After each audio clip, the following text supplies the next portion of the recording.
Donc, moi, ce que j'ai fait, j'ai commencé avec des sirops, des bonbons, des chocolats. Et ce sont les femmes surtout qui m'en ont acheté. Parce qu'il y a des personnes, elles fument pas parce que fumer, ça va.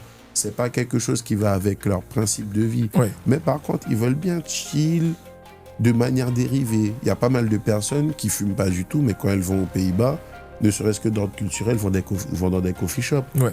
Donc, moi, ça a été ça, mon vrai déclic. Réussir à faire 1 000 € alors que j'étais étudiant, je précise, et que je touchais que 900 € par mois avec des produits achetés pour 200 €. Je me suis dit, bon, Il y a quelque chose. là, il y a un petit truc à faire quand même.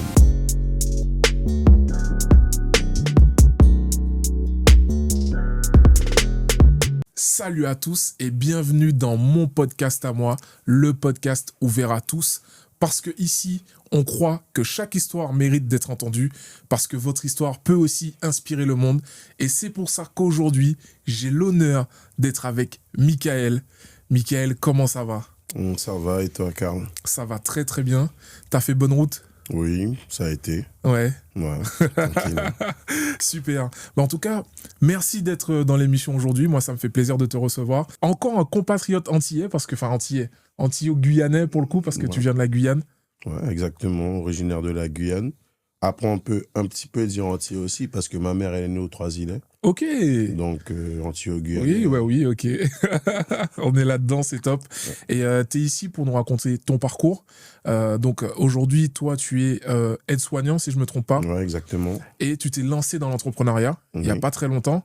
Oui. Et globalement, ce que tu as fait, c'est quelque chose, on va dire, d'assez spécial, nouveau. On va dire que nos parents ne connaissaient pas trop ça avant. Et tu as décidé de directement taper fort en faisant plusieurs business dérivés autour de ça. Donc, volontairement, je ne vous donne pas exactement les détails de ce que c'est. Je vais laisser Michael vous parler de tout ça. Et puis, je lui ai préparé quelques petites questions où là, on va bien discuter. Là, je sens qu'on va parler mindset, on va parler business, on va taper dans le dur. Michael, je te laisse te présenter. Et puis, dis-nous un petit peu pourquoi tu es là aujourd'hui, pourquoi tu as envie de partager ça avec nous.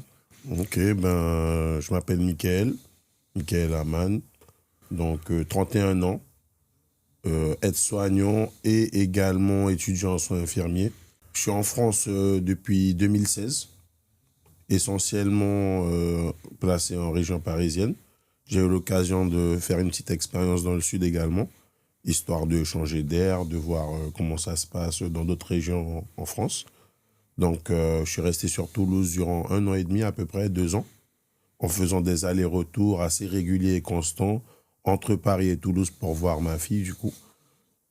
Et pour moi, être à Toulouse, ça m'a quand même donné une autre vibration, si je peux dire, parce qu'on est un peu plus dans une culture locale où, tu vois, déjà, il y a moins de temps de trajet pour faire les allers et retours entre chez toi et le travail.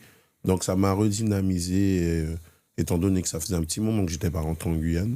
Donc, ça m'a fait du bien de voir qu'il y a une communauté afro-caribéenne très présente. Il y a pas mal d'événements aussi autour de la promotion de la culture afro-caribéenne à Toulouse. Donc, ça a été une bonne petite expérience. Et même en tant que soignant, j'ai eu l'occasion de travailler à la frontière de l'Espagne, faire pas mal de missions d'intérim dans les villes aux alentours. Parce que là-bas, il y a un certain désert médical, dira-t-on. Donc, ça a été une expérience enrichissante. Ouais. Là, je vois que tu as quand même bien kiffé ton expérience là-bas. Ah oui, non. Tu regrettes un peu ? Non, Toulouse, franchement, rien à dire. Toulouse, les Valouses, comme on dit. Hein. Non, franchement, c'est une bonne petite ville et tout. Et puis même cette proximité-là et ce melting pot culturel aussi, parce qu'il y a pas mal d'hispanophones, de lusophones aussi là-bas. Ça a été une bonne expérience, quoi. Paris aussi, il y a toute cette mixité-là, mais tu sais, c'est grand. Ça fait que les gens, ils ont souvent tendance à être dans une routine métro, boulot, dodo. Alors que quand tu es dans d'autres petites villes qui restent des métropoles, tu peux concilier le fait d'aller bosser et en même temps de faire des activités.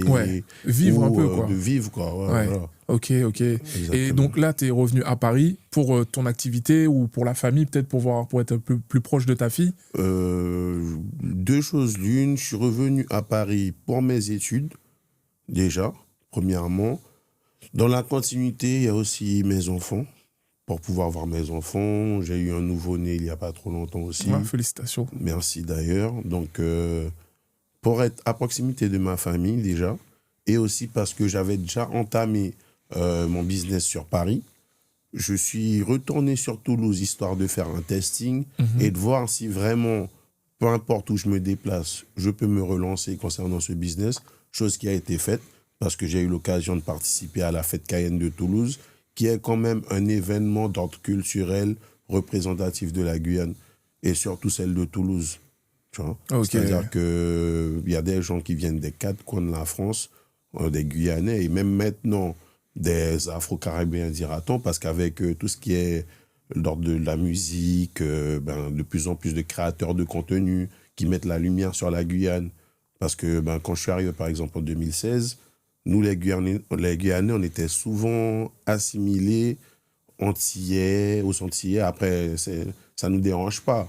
Mais si tu veux, pour les personnes vivant en France, dès que tu vois t'es afro-caribéen, t'es soit de la Martinique ou de la Guadeloupe. C'est vrai, Il c'est y a vrai. une petite méconnaissance sur les îles qu'il y a autour, comme Sainte-Lucie, la Dominique ou autre, et encore plus sur la Guyane, alors que quand même, la Guyane, ça fait partie de la France et il y a Bien pas sûr. mal de richesses, que ce soit d'ordre culturel, que ce soit au niveau des matières premières, que ce soit le fait La Guyane que... est riche quand même. Ouais. Il y a beaucoup de choses. Moi, j'ai jamais fait, mais c'est toujours un endroit qui m'a intrigué. Et il faudrait que j'y aille un jour, quoi, parce qu'il y a une diversité, même déjà, dans on va dire, la biodiversité, c'est un truc de fou. Moi, je pense beaucoup à tout ce qui est animaux, etc. Enfin, qu'on n'a pas trop l'habitude de voir, nous, aux Antilles. Mais ouais, c'est un endroit à découvrir, en tout cas. Non, franchement, c'est un endroit à découvrir. Et puis, c'est un endroit où il y avait pas mal de méconnaissances du fait qu'à l'époque, il n'y avait pas l'essor des réseaux comme maintenant.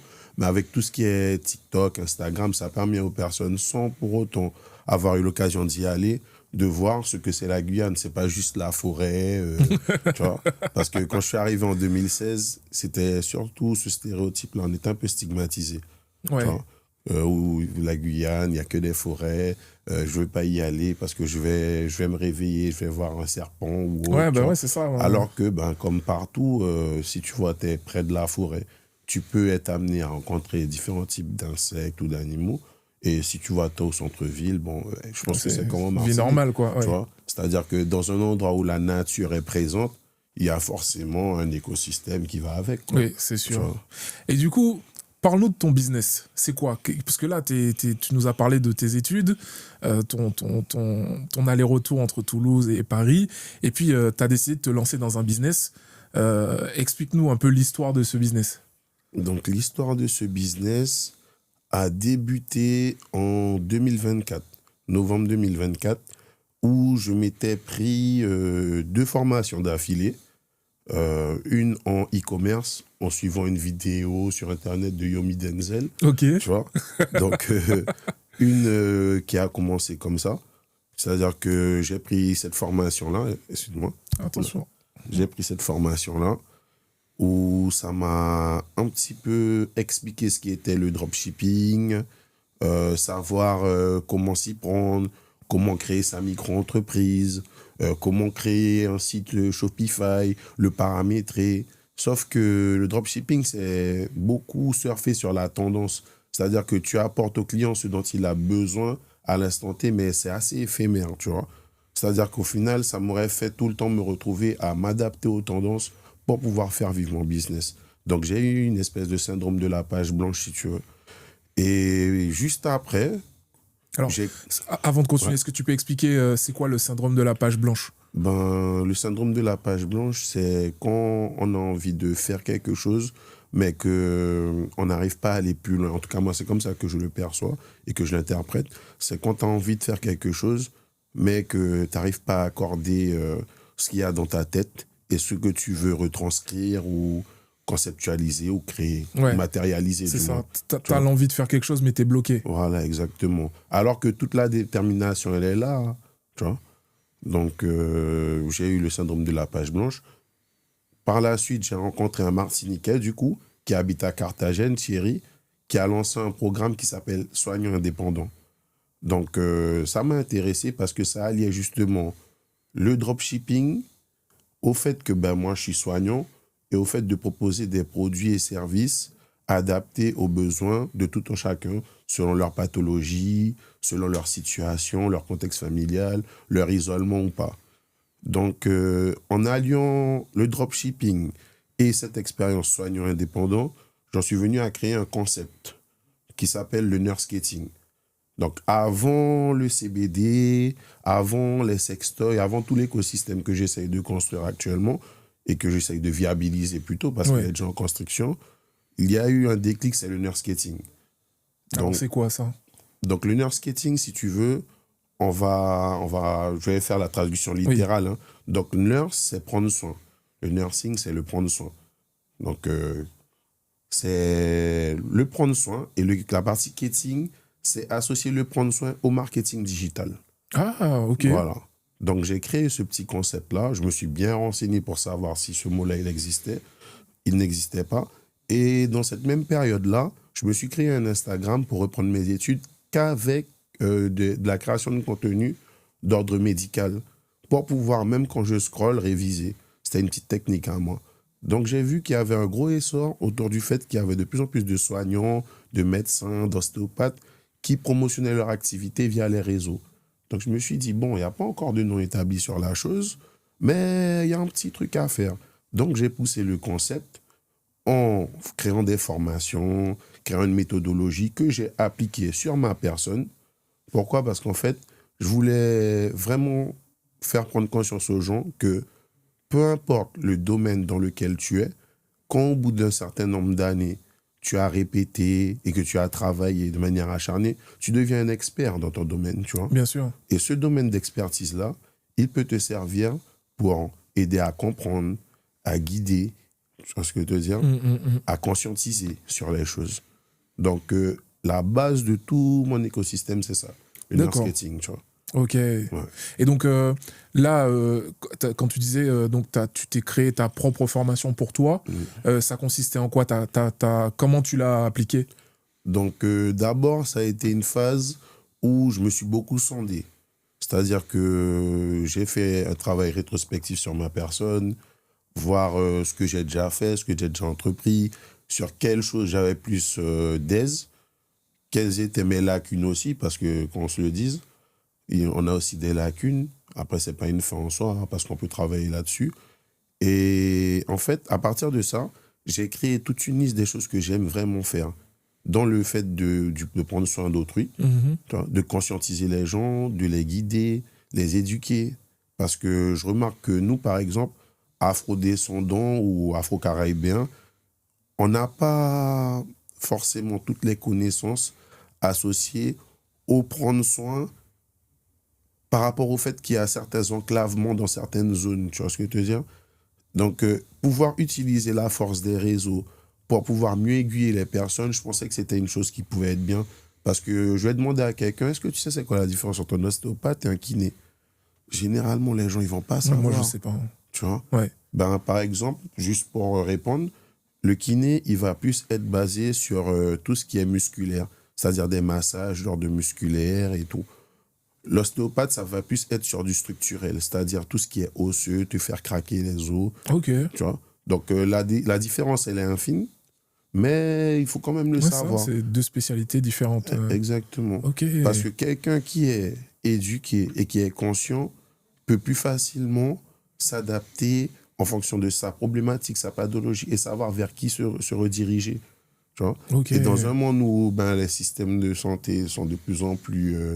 dira-t-on, fragilisé par rapport au contexte économique ou mondial actuel, c'est bien de pouvoir faire ce filtre-là avant même d'aller sur Doctolib. Parce que des fois, on regarde pour prendre un rendez-vous avec un médecin, ça prend pas mal de temps. C'est vrai. Donc ça, c'est le début de l'aventure. Ok. Et donc, toi, tu faisais du contenu sur Internet éducatif sur la partie... prendre soin de soi. Ouais, j'ai commencé à en faire, du moins. Ouais. J'ai commencé à en faire.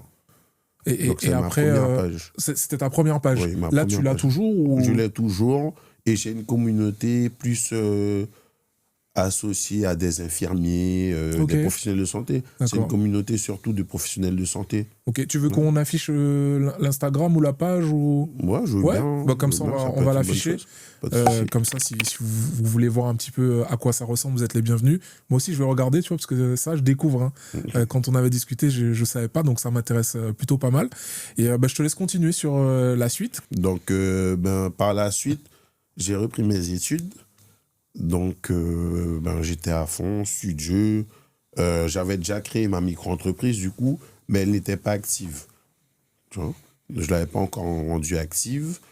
Et en allant à Genève, j'ai vu une autre approche du CBD. Parce qu'il faut savoir que moi, de base, je suis fumeur de THC. Et pour reprendre mes études, j'ai arrêté totalement de fumer. Je voulais essayer de me concentrer au maximum sur mes études. Et pour moi, c'était le moment d'arrêter. Donc, j'ai arrêté. Et allant là-bas, à Genève, j'ai découvert une autre approche du CBD. D'où le fait de me renseigner, savoir qu'est-ce que c'était, quelle était la différence entre le THC et le CBD. D'ailleurs, c'est quoi la différence entre les deux? Donc, le THC, c'est la substance psychotrope, la molécule psychotrope qu'il y a dans le cannabis. D'accord. Psychotrope, c'est-à-dire qu'il peut avoir des effets nocifs pour la psyché, en gros. Et le CBD, c'est une partie qui n'est pas psychotrope du cannabis et qui sert pour la détente, que ce soit d'ordre musculaire, mental ou d'ordre même ce qu'on dit épidermique pour la peau. Donc, c'est ça la différence. C'est-à-dire que le CBD n'a pas d'effet planant, comme on dit, et ne crée pas d'accoutumance, contrairement au THC qui a des effets psychotropes. C'est pour ça que la plupart des personnes qui sont dans le CBD tiennent à éduquer et conscientiser autour, parce que vulgairement, c'est quelque chose qui commence à arriver et il y a tout un travail éducatif qui doit être fait autour. Mais pour comprendre un petit peu... Ouais, pour comprendre quelle est la différence. Ouais. Parce que ne serait-ce que nous, dans notre culture, tu vois, aux Antilles-Guyane, dès qu'on va parler de CBD, ils vont directement l'associer au THC et on sait comment c'était, surtout à l'époque. Nos parents, ils étaient assez réfractaires concernant les drogues. Tu vois, dès que tu parlais de drogue, ou sans jumpy, ou sans ci, ou sans ça, tu vois, c'est comme ça. En Guyane, c'est comme ça. Ouais. C'est-à-dire qu'aujourd'hui, même si les personnes, les jeunes, la jeunesse, a plus accès à certaines choses, que sont drogue, armes et tout, je ne suis pas là pour juger qui que ce soit. Hein. Ce sont des réalités qu'il y a dans notre pays. Enfin, dans nos endroits respectifs. Faut pas oublier quand même que avant tout ça, il y avait une grosse, comment dire, prévention autour de tout ça. C'est-à-dire que nos parents n'ont jamais été pour ce genre de choses. Ah bah ouais. Hein, ils n'ont jamais été pour. Je pense pas qu'il y ait un parent qui soit pour ce genre de choses, mais ça va aussi avec les réalités qu'il y a chez nous. C'est-à-dire que y a une certaine précarité pour certains. C'est difficile de trouver du travail, à part si tu as un filon, parfois, sans juger qui que ce soit. Moi, demain, je réussis. Si je peux aider mon entourage ou mes enfants à réussir plus facilement, c'est tout à fait normal et c'est honorable. Mais ça reste une réalité quand même. Genre. Ouais, je suis totalement d'accord avec toi. Ça m'a fait penser à des petites anecdotes. Mais c'est vrai que là-bas, en tout cas, puisqu'on a à peu près le même âge, il y avait vraiment une scission. Hein. Si tu consommais du cannabis, t'étais vraiment en marge de la société. Alors qu'en France, c'était pas la même chose. Hein. Les étudiants, etc. Tu vois, c'était un peu plus ouvert. Et donc oui, donc tu découvres le CBD. Et donc qu'est-ce qui se passe dans ta tête à ce moment-là? Est-ce que tu as un déclic? Qu'est-ce qui se passe? Tout ça. Franchement, j'ai eu un déclic. Hein. J'ai eu un déclic de par mon vécu. Parce que, justement, j'ai commencé à fumer assez tôt.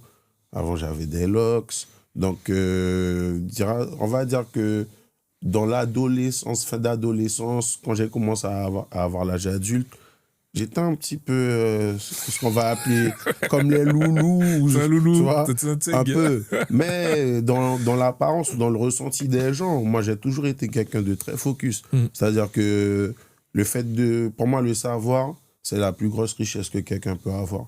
Tu vois? C'est-à-dire que pour moi, le savoir et le temps, c'est plus important que l'argent. Parce qu'une fois que tu as le savoir, tu as le temps, tu as confiance en toi et que tu mets en place des process, ça finit toujours par payer. Donc moi, je suis toujours resté en mode, j'essaye de me débrouiller, parce qu'en Guyane, par exemple, je vendais des oiseaux, tu vois. Je me réveillais le matin, j'allais attraper des oiseaux, au final, je les revendais. Mais attends, ça c'est... Attends, on va faire une petite pause là-dessus. Comment ça, tu vends des oiseaux? Genre, tu t'es documenté sur des oiseaux rares? Ou enfin, c'était quoi comme oiseau? Ben, en fait, il y a ce qu'on appelle le sporophile curio. En Guyane, plus communément appelé le picolette. Et au Brésil aussi, c'est un oiseau qui est connu. Il y a des oiseaux qui se vendent des fois jusqu'à 10 à 15 000 euros. C'est vrai? Oui. Et mon père, lui, il en avait plus d'une quarantaine. Mais non! Donc, si tu veux, ben, c'est un petit peu grâce à mon père et aussi l'intérêt que j'avais pour la nature, les oiseaux, que j'ai su acquérir une certaine expérience et connaissance. Et depuis petit, hein, les premières choses sur lesquelles j'ai réussi à faire de l'argent, c'est des oiseaux. Ouais. C'est fou, ça. Il y a 4 ou 5 races d'oiseaux différentes qu'on peut vendre allant de 50 à pas vraiment d'ordre de prix en Guyane. C'est un truc de fou. Ouais. Et ça continue, ça existe encore aujourd'hui? Ouais, ça existe encore, c'est quelque chose de culturel chez nous. C'est-à-dire que tu vas avoir des mecs se promener avec leur oiseau à la main, en cage et tout. Tu vois, c'est culturel chez nous. Et c'est qui achète ça? Ben, un peu de tout le monde, hein, toutes les personnes passionnées. Toutes les personnes passionnées. Ici, ça va plus être des canaris, mais nous, là-bas, il y a tout ce qui est canaris aussi. Mais c'est surtout les picolettes, les lorties, les toitois. Donc ça te donne une autre manière, enfin, d'apprentissage de faire de l'argent. C'est-à-dire qu'avant même d'être entrepreneur, j'ai toujours essayé de faire des choses. Ouais. Tu vois, j'ai toujours essayé de faire des choses, de me démarquer. À un moment, je faisais aussi de la cuisine.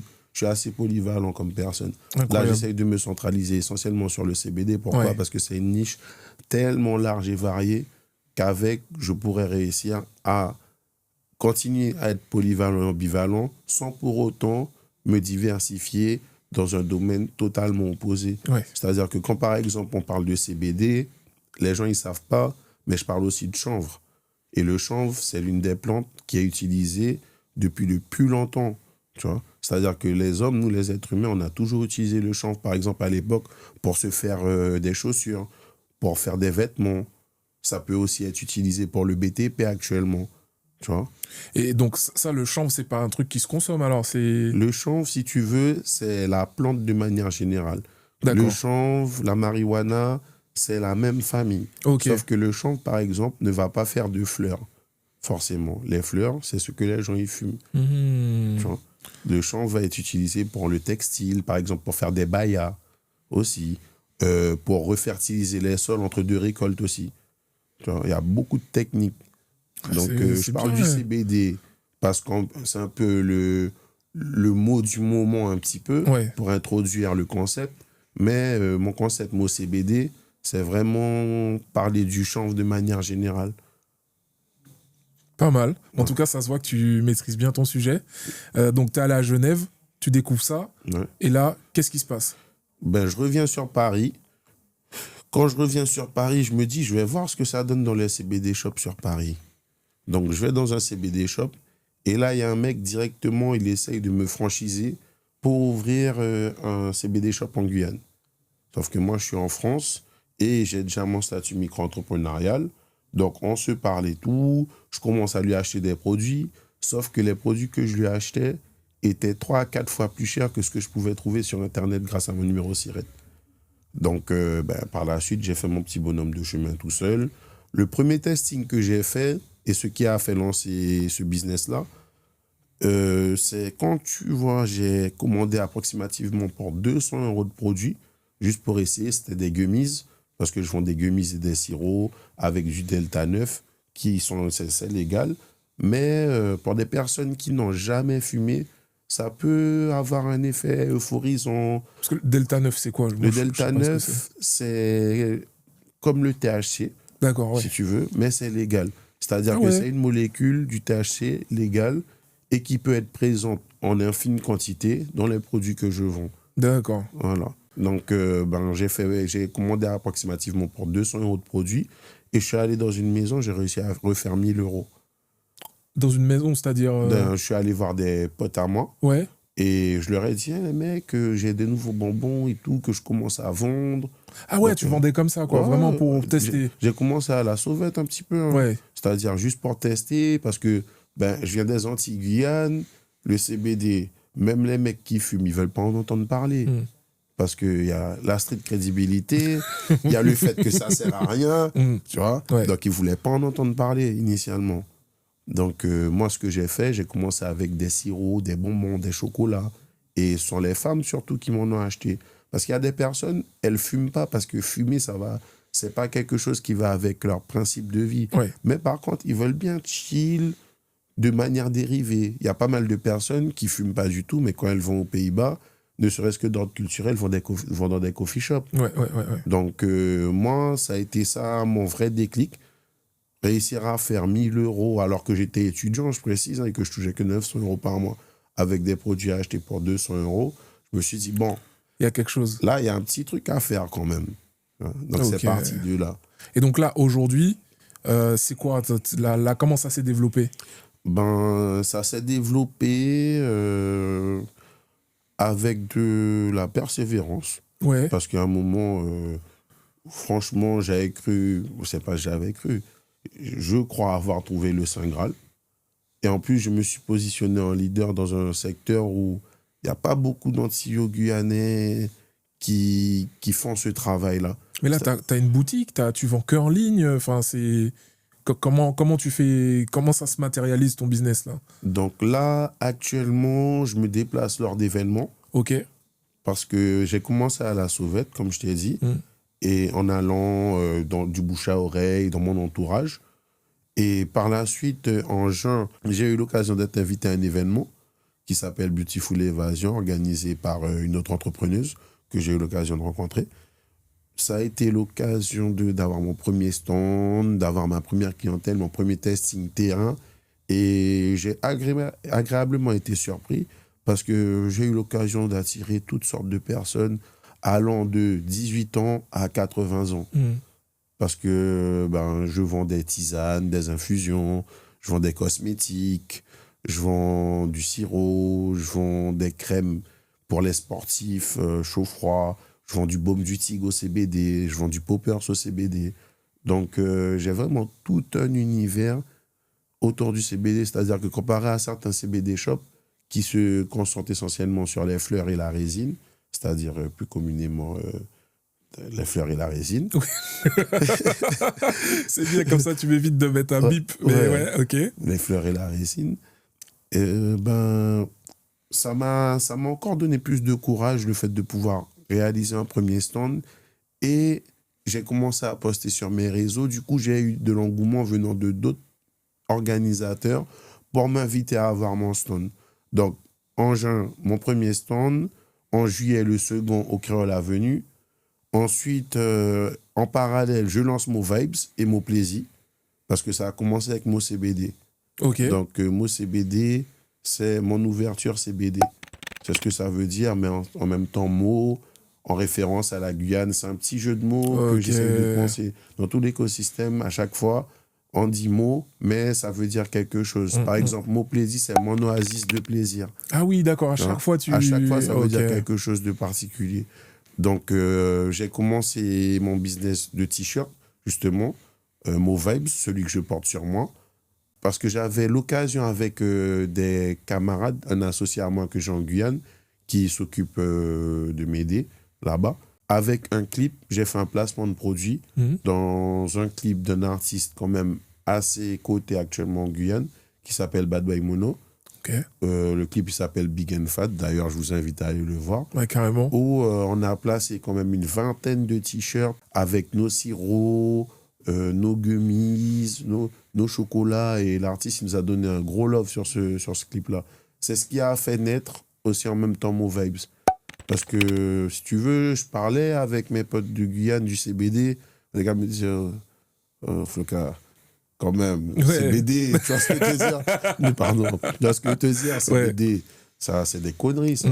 Donc, j'ai changé le mot CBD en Mo Vibes, et en même temps, j'ai lancé ma marque de textile, tu vois, Mo Vibes pour dire ma vibes, tout simplement.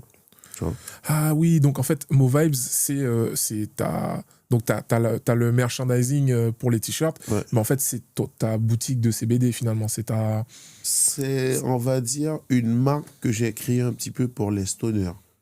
C'est-à-dire les stoners, tu vois, là tu me perds là, quand tu dis ça. Quand je dis les stoners, c'est les personnes qui aiment, qui sont passionnées de fleurs, de résine ou autre. Oui, d'accord, ok. Bon, après, tu peux dire les choses, hein. En vrai, tu peux dire les vrais mots.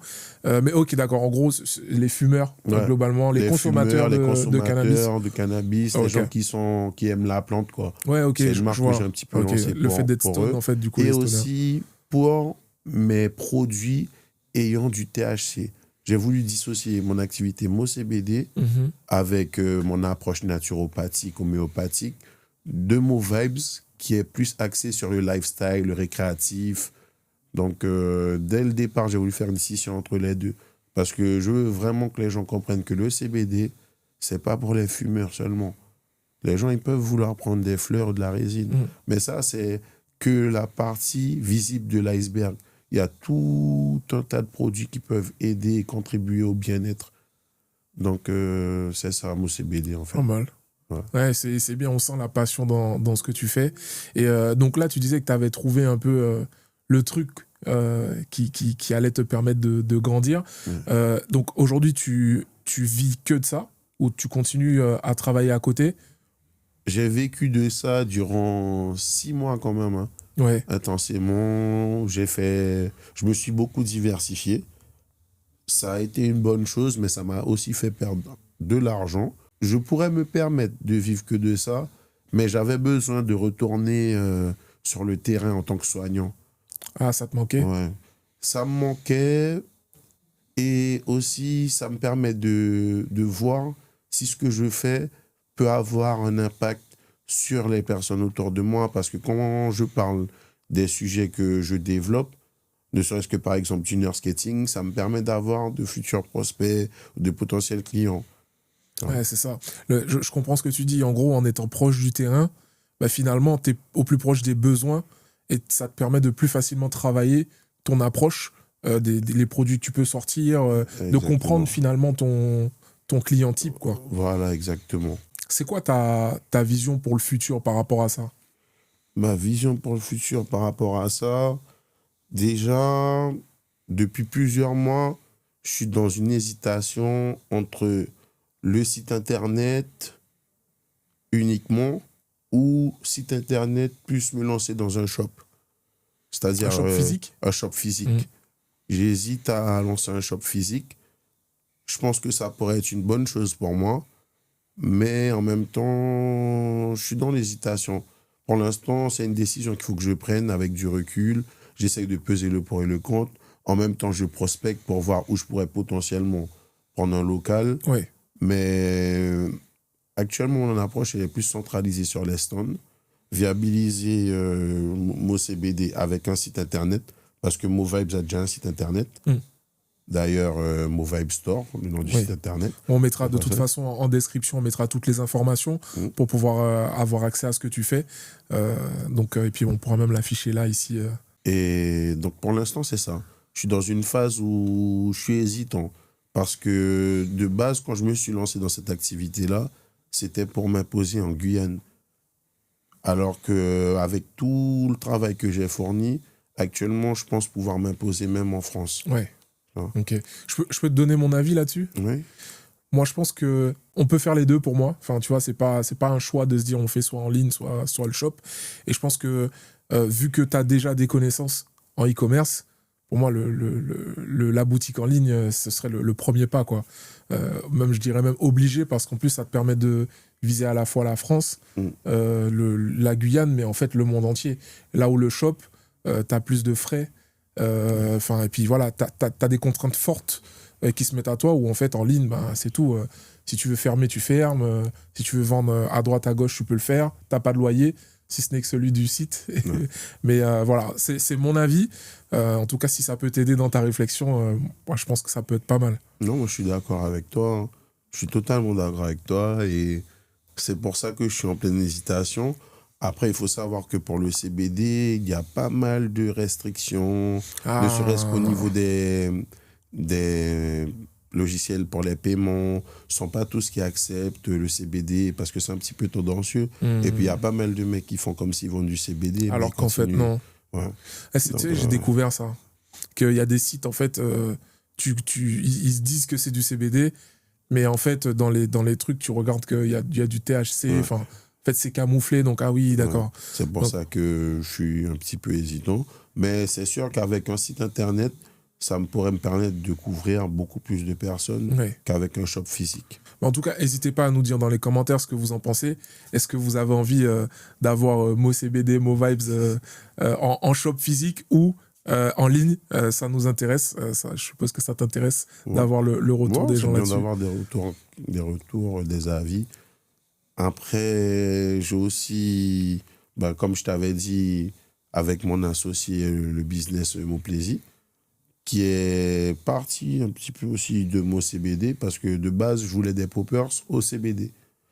Et j'ai consulté mon associé, je lui ai dit, ça te dit pas de lancer un petit business et tout, orienté autour de la sexualité?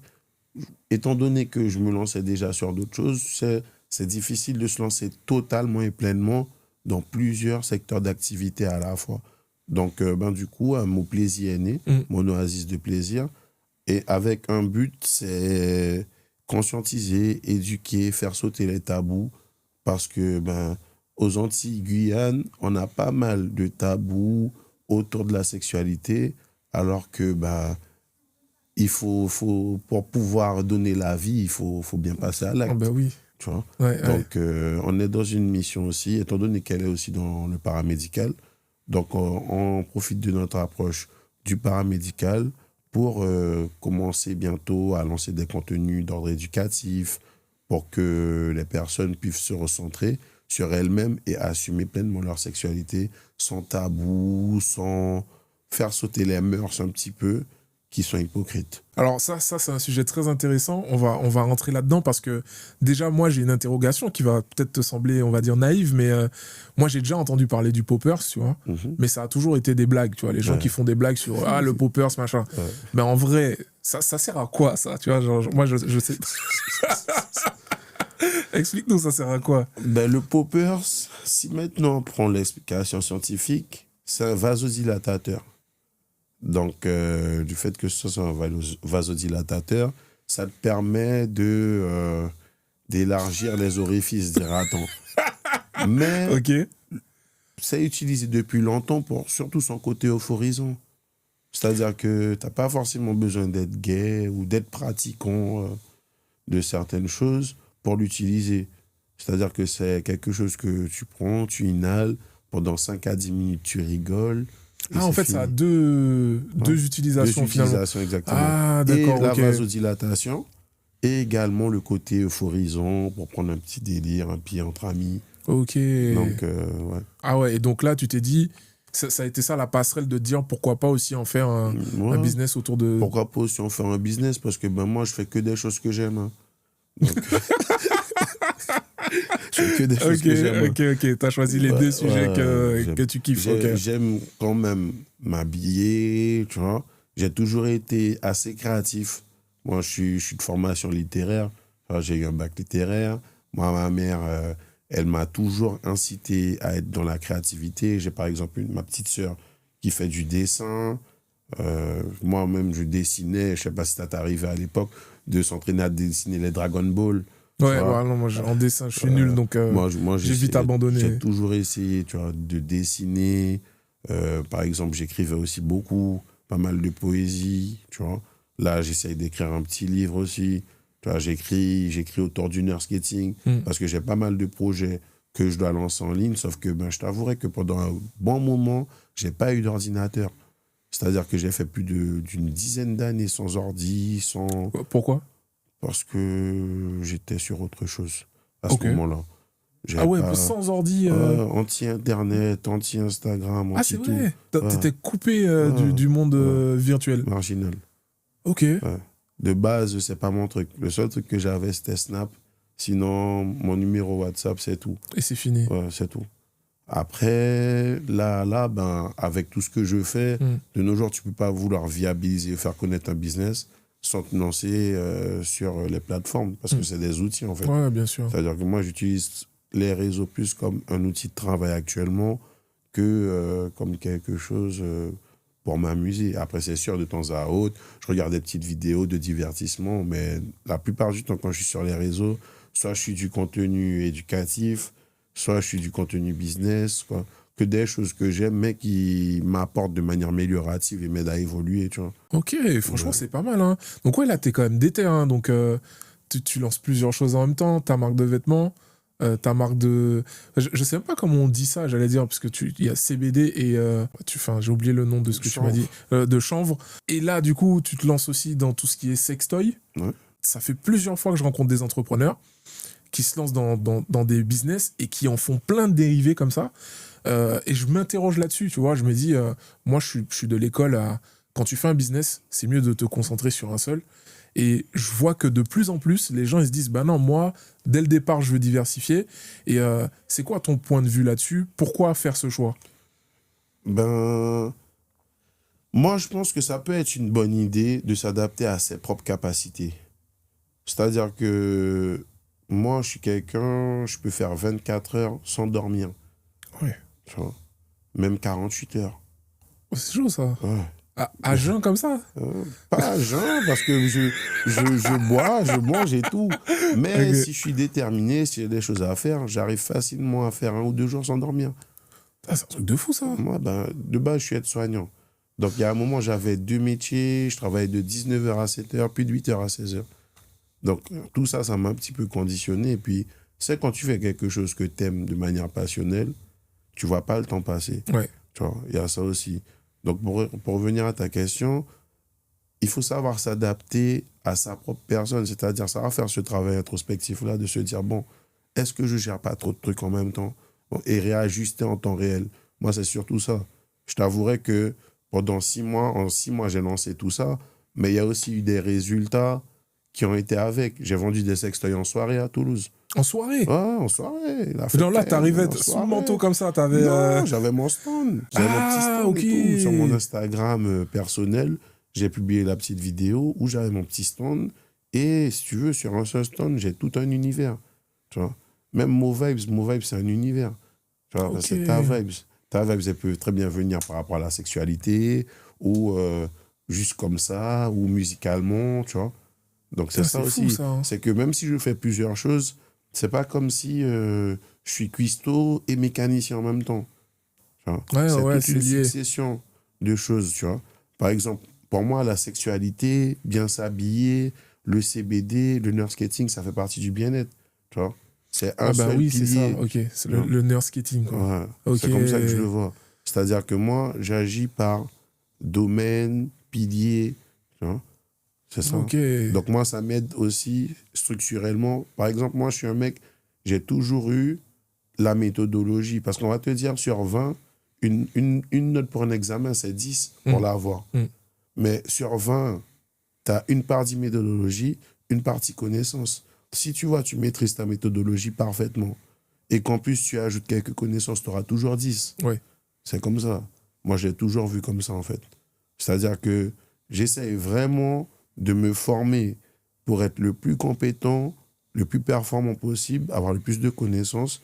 Comme ça, après, une fois que les choses arrivent, j'ai pas à tout le temps être là dans un travail réflexif. Ouais, mais je fais quoi? C'est s'adapter aux vibrations qui me viennent et aux choses qui me viennent. C'est comme ça que ce business-là est parti, parce que tout mon entourage a entendu parler du CBD. J'ai fatigué tout le monde. Les gens, ils en pouvaient plus de moi. Très sincèrement. Ouais. Ils en pouvaient plus. Mais à la fin, même c'est des potes à moi qui me disent, mais en 6 mois, tu te rends compte, tu avais un stand par mois et tout. Ouais, ouais, direct, À un quoi. moment, T'as je suis commencé, allé à un toi. meet-up, j'ai rencontré l'équipe à Balou, de French Press Squad et tout. Je leur ai offert comment dire, des 2 ou 3 articles de mots CBD, parce qu'il y en a certains qui étaient ouverts à ça. Hein. C'est pas tout le monde qui est ouvert à recevoir ce genre d'article. Même Ouais. si un cadeau, ça se refuse pas généralement. Oui, mais... Mais ils étaient quand même assez... Ils ont bien aimé, donc ils m'ont repartagé. J'ai eu pas mal de potes aussi qui m'ont repartagé. J'ai eu des potes aussi en Guyane qui m'ont aidé à promotionner mon business. Donc j'ai eu de l'aide aussi, tu vois. J'ai eu pas mal de personnes qui ont été réactives, qui m'ont donné des coups de main, qui m'ont aiguillé. Tu vois. Ok. J'ai pas été non plus totalement isolé. Je peux pas dire que j'ai tout fait seul, c'est impossible. Ouais, ah, c'est pas mal ça, hein. Et c'est intéressant de voir ton développement parce que tu es très sur du physique, du coup, et Mhm. t'as pas hésité à... Parce que tu vois, on pourrait croire que ce genre de méthode-là, est-ce que ça fonctionne encore? Est-ce que, tu vois, on est en 2026 là maintenant, on parle beaucoup de digital finalement, alors qu'en fait, toi, tu es reparti vraiment de la base, Ouais. du commerce classique, et c'est comme ça que tu arrives à t'émanciper et à faire grandir ton business. Donc, chapeau pour ça, bravo, Non, merci c'est beaucoup. cool. Et tu sais quoi, je t'ai préparé une série de petites questions où je vais te demander ton avis en tant qu'entrepreneur. Donc la première question que je vais te poser, c'est est-ce qu'on peut vraiment réussir sans sacrifier une partie de sa vie personnelle? Franchement, les sacrifices, ils sont obligatoires. Je dis pas qu'il faut sacrifier toute sa vie personnelle, hein, mais il faut savoir garder le focus, c'est-à-dire amoindrir les distractions, amoindrir le fait de côtoyer des personnes qui n'ont pas la même énergie que toi. Travailler plus que les autres aussi sur certaines choses si tu veux être concurrentiel, tu vois, si tu veux être performant. Donc oui, je pense quand même que la réussite, après ça dépend d'où tu viens initialement, hein, mais pour quelqu'un qui part d'en bas et qui veut aller tout là-haut, ça passe aussi par du sacrifice d'ordre personnel. Toi, Ouais. tu as dû faire quoi comme sacrifice? J'ai mis en stand-by mes études plusieurs fois. Je suis pas tout le temps avec mes enfants. Il y a ça aussi. J'ai dû m'éloigner des personnes qui étaient juste là pour pomper mon énergie aussi. Donc, j'ai pas fait de sacrifice à proprement dit. Je dirais plus que j'ai fait des choses nécessaires, Hmm. hein, parce que ça me paraissait logique. Ouais, pour toi, c'était évident, tu as Voilà. fait des choix, quoi. Ouais, exactement. Ok, ok. Moi, j'aime bien. Du coup, je vois que tu es chaud. Je vais continuer, on va continuer dans les questions. Y a pas de souci. Est-ce que le travail dur et tout ira bien, est-ce que c'est un mensonge qu'on vend aux débutants? Travailler dur dans quoi? C'est-à-dire, pour réussir, on va toujours te dire, si tu travailles dur, ça va bien se passer, tu vois. Est-ce que tu penses que c'est la vérité ou est-ce que c'est un peu un... C'est un slogan. Pour moi, c'est un slogan. Franchement, travailler dur, c'est important. Mais il faut travailler intelligemment aussi. Il faut savoir optimiser son temps. Donc, oui, travailler dur, ça va toujours payer. Mais il faut savoir aussi travailler intelligemment. Ouais. Tu vois. Moi, je pense que c'est très important de travailler intelligemment. Justement, ne pas avoir peur de passer des heures à se former. De nos jours sur YouTube, il y a quand même pas mal de contenu gratuit. Il y a beaucoup de personnes qui réussissent grâce à YouTube. C'est-à-dire que beaucoup, on utilise YouTube que pour aller regarder des fesses wine au pays. Désolé de dire ça comme ça. Mais il peut y avoir d'autres choses aussi Bien sûr. intéressantes sur YouTube. Bien sûr. Tu vois. Ah, ok, carrément, je suis d'accord avec toi. Et je te rejoins beaucoup sur le côté où tu dis que il faut devenir expert dans un domaine. C'est-à-dire que c'est pas, tu te lances dans quelque chose et puis direct, tu vas trouver ton marché, tu vas gagner beaucoup d'argent, etc., etc. Ce qui va vraiment faire la différence, c'est comment toi, tu vas te démarquer des autres. Et pour ça, c'est le savoir et les compétences Ouais. qui vont faire la différence. Donc, ça passe par le fait de se former, de travailler dur, mais aussi intelligemment, puisque du coup, ça te permet de gagner du temps. Et c'est ça qui fait que tu as des résultats, quoi. Ouais, exactement. Et c'est... Comment tu expliques, toi, ta réussite? C'est quoi tes forces? Qu'est-ce qui fait que tu as réussi à, en si peu de temps, réussir à construire quelque chose qui est en train de devenir grand, là, aujourd'hui? La plus grosse force, pour moi, c'est mon vécu. Hein. Pour moi, ma plus grosse force, c'est mon vécu. C'est avoir aussi conscience d'où je viens, les sacrifices qui ont été faits pour que je réussisse un minimum à tous les jours aller à l'école, avoir une éducation quand même, savoir être quelqu'un de respectueux, parce que ce sont mes bases qui me mènent jusqu'à maintenant. Donc, dire que j'ai déjà réussi, j'en suis pas encore à ce stade-là dans ma tête, mais me dire que je suis focus et qu'à force ça va payer, c'est grâce à qui je suis, parce que moi j'ai toujours voulu une vie où je suis libre en fait. Au-delà de l'argent, au-delà de tout le luxe, tout ça. Moi je veux pouvoir être libre, c'est-à-dire être libre, voyager quand je veux, si je veux, travailler ou pas, Moi, j'ai toujours voulu la liberté. Tu vois. Je suis le genre de personne où je suis aide-soignant. Je sais que je m'occupe des personnes. Mais si maintenant je suis pas au meilleur de ma personne, je me réveille et j'appelle, je dis que je peux pas venir travailler. Tu vois, parce que je travaille avec des êtres humains. Oui. C'est-à-dire que les personnes qui sont là à l'hôpital et tout, elles sont pas là pour subir le fait que toi, tu n'arrives pas à gérer ta vie à côté et tout. Quand tu vois, tu viens, tu mets ta blouse, il faut que tu sois la meilleure version de toi-même pour prendre soin des gens. Ben moi, c'est comme ça que je le vois. C'est-à-dire que c'est mon vécu qui a fait qu'aujourd'hui, ben, là où certaines personnes vont voir des problématiques, ben moi, je vais foncer dans le mur. T'es un fonceur. Comme ça. Moi, c'est comme ça. Ok. Je parle déjà assez pour ne pas passer à l'action. Là, il y avait un petit message là, derrière ça, quoi. Ok, donc passage à l'action, j'aime bien, ça c'est bien et t'es passionné par ce que tu fais. Est-ce que tu penses que la passion est surestimée par rapport à la discipline? Tu vois, en gros, c'est quoi le niveau, quoi, pour toi le curseur, tu le mets de quel côté? Franchement, les deux pour moi se valent parce que la passion, lorsque ça n'ira pas, ça va te permettre de vouloir continuer, mais ça va d'emblée avec la discipline. Hein. Mais je dirais plus discipline que passion. Pourquoi? Parce que j'ai plein de passions sur lesquelles je ne me vois pas lancer un business. Alors que la discipline, c'est quelque chose qu'une fois que tu as acquis, c'est réplicable à tout ce que tu vas faire. Tu vois? Que ce soit d'ordre socio-professionnel, que ce soit vraiment personnel, que ce soit dans le sport, que ce soit...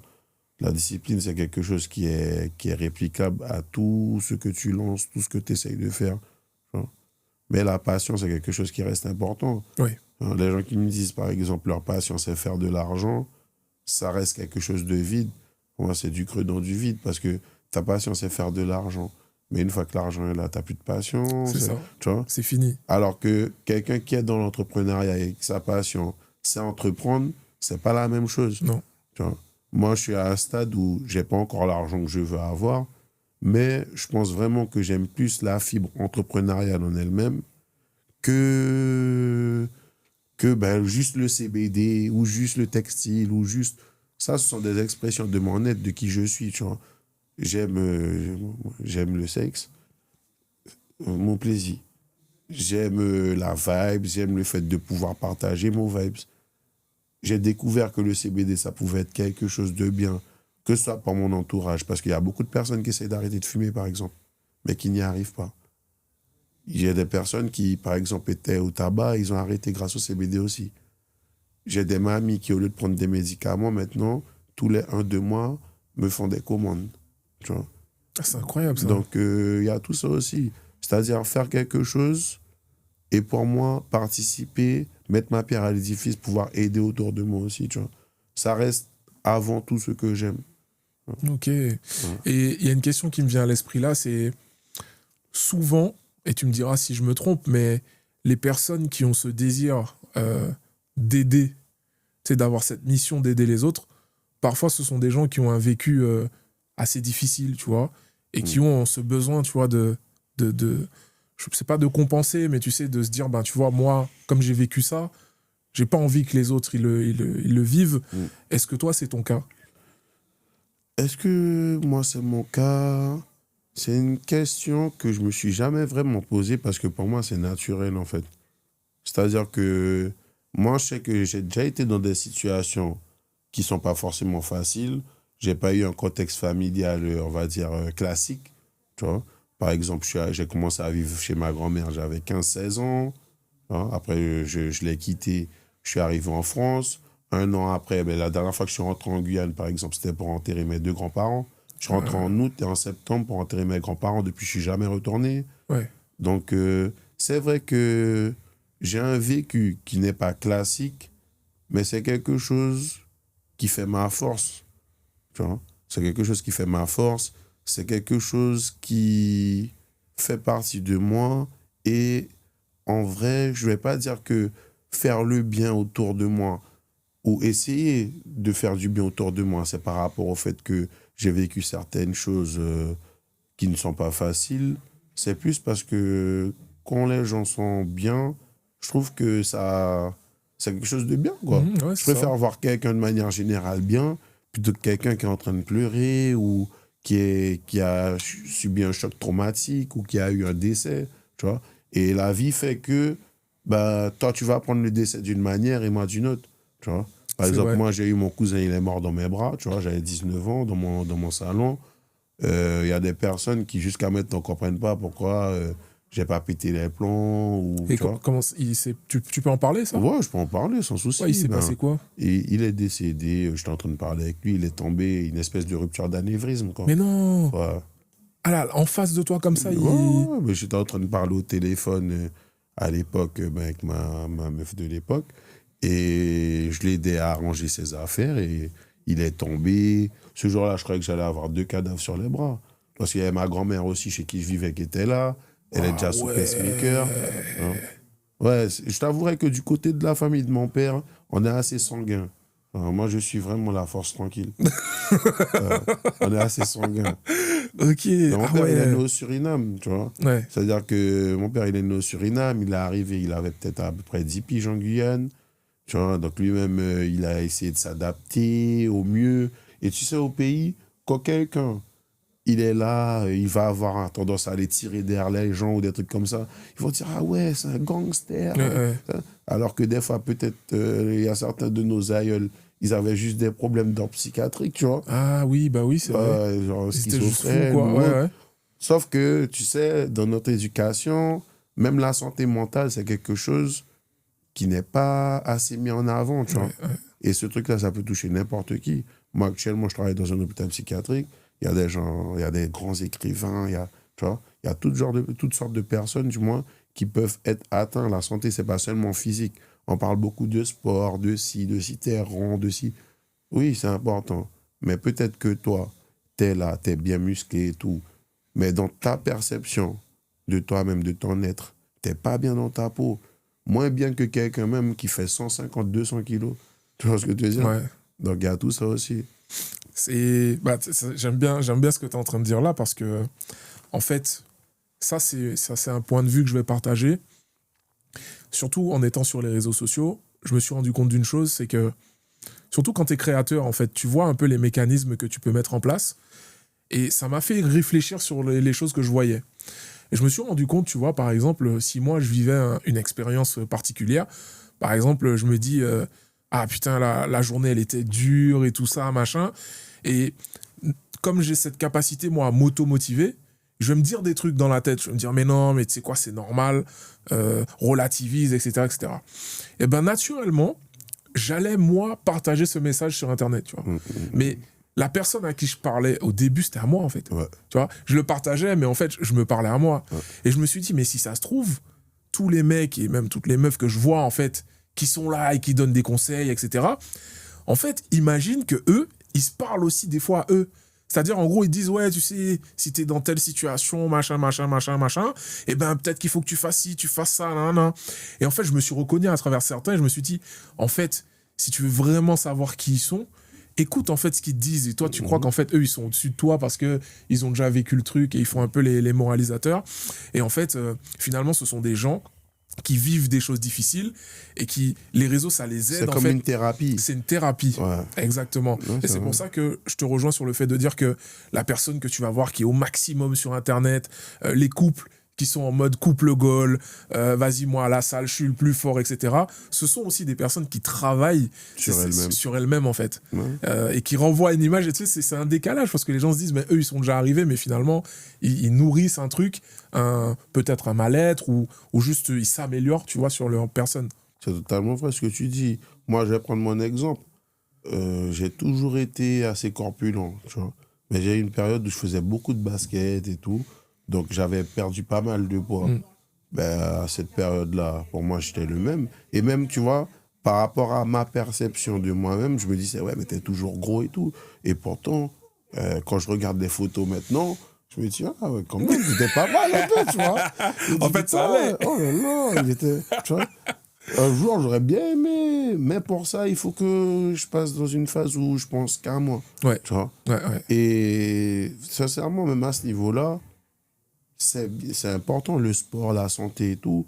Mais, encore une fois, la santé, c'est pas que physique. C'est-à-dire que moi, ma thérapie, par exemple, je l'ai pas faite sur les réseaux en parlant de choses. Je l'ai plus faite dans un travail introspectif. Et je pense que beaucoup de personnes se parlent seules aussi, comme tu disais tout à l'heure. Tu vois. Mm. Je pense que toutes les personnes conscientes, tu vois, qui réfléchissent, qui se remettent en question, qui se parlent, Mais bien sûr. tu vois, je Mais pense. c'est important. Et la santé mentale, c'est vraiment, pour moi, le point de départ à tout. Parce que bah, c'est ça qui comme je sais plus dans quel livre j'avais lu ça, mais tu sais, tout commence par la pensée. Oui, Ne serait-ce que toi, ce que tu es, la façon dont tu vis, la façon dont tu t'alimentes, oui, les projets que tu fais, etc. Ça part d'abord d'une pensée, oui. d'une réflexion que tu as là. Et donc, si là, c'est mal réglé, ben, le résultat, en fait, va aller avec, tu vois. Donc, pour Exactement. moi, c'est vraiment un truc primordial sur lequel il faut vraiment faire attention pour tout le monde, quoi. Enfin, pour se sentir bien. Bon, je te partage un peu mon avis sur ces sujets-là, parce Non, que moi, je c'est des suis choses qui d'accord. Hein. m'intéressent, Je suis mais ouais, je trouve d'accord. ça fou. Et donc, on a très très bien discuté. Je te remercie pour ce partage. Ah, merci. Et j'ai envie de te demander pour finir, quel serait le message que tu aurais envie de passer aux gens qui nous regardent? Le message que j'aurais envie de passer, c'est toujours rester focus. Hein. Et également que les seules vraies limites qu'on a, c'est celles qu'on s'impose. Ouais, de manière générale, c'est ce que j'ai à dire. Je vais pas en dire plus. Je pense que certaines personnes pourront se reconnaître à travers ce que je dis, mais c'est surtout ça. Rester focus. Des fois, ça peut prendre du temps. Il y a des fois, on n'a pas l'impression d'avancer, mais avec de la discipline, comme tu disais tout à l'heure, du focus et toujours donner tout ce qu'on peut, les choses finissent par arriver. Ouais. Hein, Ah, je suis 100% d'accord avec ce que tu hein, dis. Et si ça peut aider certains à se rassurer sur ça, c'est si vous avez l'impression que vous n'avancez pas, que vous avez l'impression que les choses traînent, faites une rétrospective sur les dernières années. hein. Regardez un petit peu il y a 3 ans, où est-ce que vous étiez? Est-ce que vous étiez au même point qu'aujourd'hui? Et voyez en fait le gap qui a été fait. Donc, si vous continuez comme ça, vous lâchez pas, et ben à un moment ça va péter et le temps fait bien les choses. Ouais, exactement. Hein. C'est le temps, de toute façon. Comme je t'ai dit tout à l'heure, la plus grosse richesse qu'on a, c'est le temps. Mm. Tu vois, tu peux mourir du jour au lendemain, tes projets, tu vois, C'est fini. c'est ça. Le temps, la santé, le savoir. Tu vois. Le temps, la santé, le savoir. Répétez ça en boucle. Temps, santé, savoir, temps, santé, savoir. Ouais, c'est tout. Super. Incroyable. Mm. Et ben, est-ce que tu veux rappeler un petit peu tes réseaux, tes sites, etc. Comme ça, on va les afficher. Ouais, ben, j'invite à aller sur ma page personnelle, Floca TK7. Là-dessus, on pourra voir à peu près tout ce que je propose. Donc sur Instagram. Ouais, donc mon Instagram, FlocaTK7. Mon site internet, movibestore.com. Et pour la suite, ben, rien qu'en étant sur FlocaTK7, on va voir On va tout voir. tout ce que je propose, tout ce que je suis amené à proposer, parce qu'il y a pas mal de choses en préparation. Donc, on va essayer de mettre le niveau encore plus haut pour 2026. Incroyable. Ben, en tout Ouais. cas, je te souhaite beaucoup de réussite et puis de continuer à être focus comme tu le dis. Je trouve que c'est un bon conseil. Et bon, je sais que c'était bien, les amis. Hein. Vous avez passé un bon moment comme moi, ça je le sais. Mais toute bonne chose a une fin. Et donc, si vous souhaitez vous aussi participer à l'émission, je vous mets le petit QR code ici ou en description toutes les informations. Que vous soyez entrepreneur, que vous ayez un business à promouvoir, que vous soyez une personne qui a envie de raconter son histoire, de partager quelque chose pour pouvoir tout simplement inspirer le monde, vous êtes les bienvenus. Et puis je vous dis à très très vite pour une prochaine vidéo hein, ou un podcast audio. Salut tout le monde. Au revoir.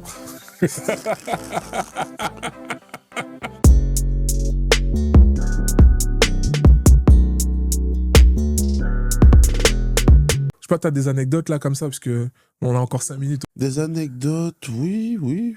Tu sais, il y a un truc que t'as vendu à quelqu'un. Bon, après, j'ai envie de dire, peut-être, toi, il n'y a pas... Un sextoy, un sextoy, ouais. Un sextoy? Des anecdotes sur les sextoys. Ouais. À Toulouse, par exemple, ouais, j'en ai une petite. Ouais. Ben, je vends du CBD, des sextoys. Et je me suis fait acheter des sextoys en pleine soirée. Déjà, ça, pour moi, c'était un truc de fou. Il y a aussi ce qui m'a le plus marqué, c'est un mec, parce que en fait, j'ai participé. La fête Cayenne de Toulouse, c'est comme une espèce de festival, genre, Mhm. sur 2 jours, où il y avait pas mal d'artistes différents, Elgena, Bad Boy Mono, Zoé Lucie. Donc, il y avait une scène artistique assez diverse et variée qui était bien. Et le premier jour, je suis placé dans un coin, je vends mon CBD, donc j'ai mes pots de fleurs et de résine. Et il y a le mec de la régie, parce que si tu veux, c'est un complexe de 5 boîtes de nuit, et un mec qui tourne pour gérer l'organisation des 5 boîtes en parallèle. Et là, il me voit en train de vendre du CBD. Il dit, mais tu fais quoi là? Je dis, ben, je vends du CBD. Il me dit, t'es sûr que c'est du CBD? Donc, du coup, je lui sors mon cirette et Ouais, tout ouais. pour montrer patte blanche. Et tu vois, il était un petit peu hargneux, mais vu que l'organisateur était là, il lui a expliqué. Il m'a dit, bon, il laisse passer. Le lendemain, il me cherchait sur les 5 boîtes. Pourquoi? Parce qu'il y a le patron d'une des boîtes qui voulait m'acheter du CBD. Ok. Ouais. Et il m'a dit, eh, franchement, désolé pour l'énergie que je t'ai transmise hier et tout, mais j'ai 20 ans de boîte. J'ai jamais J'avais vu vu ça de ça. ma vie. Tu viens en soirée, tu vends des sextoys, du CBD, tout, nanana. Et franchement, continue. Pour moi, ça, c'est des choses qui valent plus que de l'argent à l'instant T. Ouais. C'est-à-dire qu'on te montre que tu es sur un concept qui est je vais pas dire révolutionnaire non plus, mais qui est nouveau. Tu vois. Novateur. Ouais, Ouais. novateur, Ouais. exactement.